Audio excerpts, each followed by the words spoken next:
night for me, and this has been very clearly emotional, so I'm going to read what I've written so I don't lose track. My name is Stephanie, and this is my daughter, Maddie, and we live in Ohio. On January 20th, Maddie received her second dose of the Pfizer COVID vaccine as a participant in the clinical trial for 12 to 15-year-olds. All three of our kids volunteered and were excited to participate in the trial as a way to help us all return to normal life. My husband works in the medical field, and I have a degree in electrical engineering. We are pro-vaccine and pro-science, which is why we agreed to let Maddie and her two older brothers volunteer for the trial. Before Maddie got her final dose of the vaccine, she was a healthy 12-year-old who got straight A's and had lots of friends. She had a life. She was energetic. She was not like this. Although she does still have lots of friends. Upon receiving the second shot, Maddie immediately felt pain at the injection site. And over the next 24 hours, she developed severe abdominal and chest pain. And the way she described the chest pain, and I quote, "It feels like my heart is being ripped out through my neck." She had painful electrical shocks down her neck and spine that forced her to walk hunched over. She had extreme pain in her fingers and toes. It actually made them turn white, and they were cold whenever you touched them. She had edema. So my husband immediately took her to the ER as instructed by the vaccine trial nurse administrator, which is what we were instructed to do. Her blood was taken for a renal profile and tested. She was checked for appendicitis, which she did not have, and given an IV with some medicine, then sent home.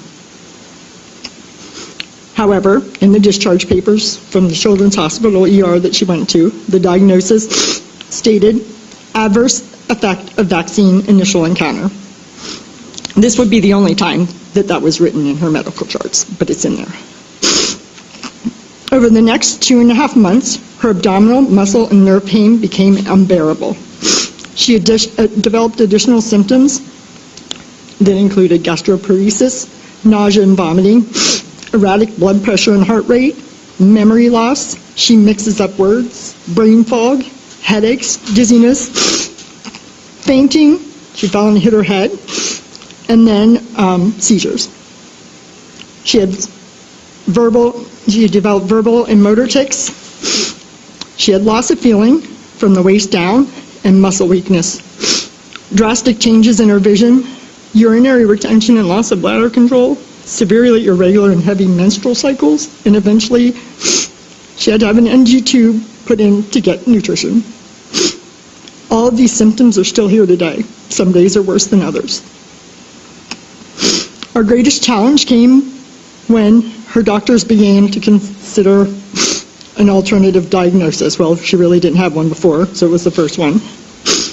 So, like everybody else, she had lots of tests, but not nearly as many tests as everybody else, and she's a child. Why didn't they do this? All those tests on her.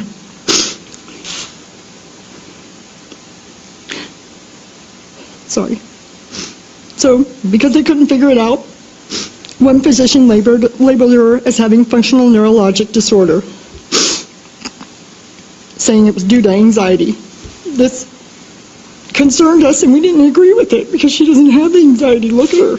I mean, what 13-year-old can sit here calmly, okay, if they have anxiety or mental issues? At one point, they even tried to admit her to a mental hospital.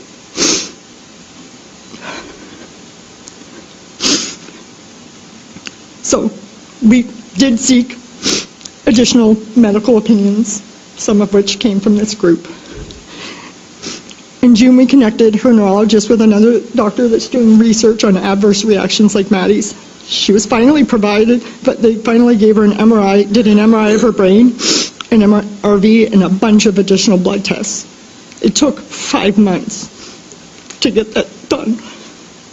Over the past 5 months, Maddie has been to the ER 9 times and has been hospitalized 3 times for a total of 2 months in the hospital. what I want to ask, Maddie volunteered for the Pfizer trial. Why? Why aren't they researching her to figure out why this happened? So other people don't have to go through this. Instead, they're just saying it's mental. If anybody's mental, it's me. So today our journey as parents to help our daughter Maddie continues. All we want is for Maddie to be seen, heard, and believed, because she has not been. And we want her to get the care she desperately needs so that she can go back to normal. Why is she not back to normal? She was totally fine before this. She did the right thing trying to help everybody else, and they're not helping her. Thanks.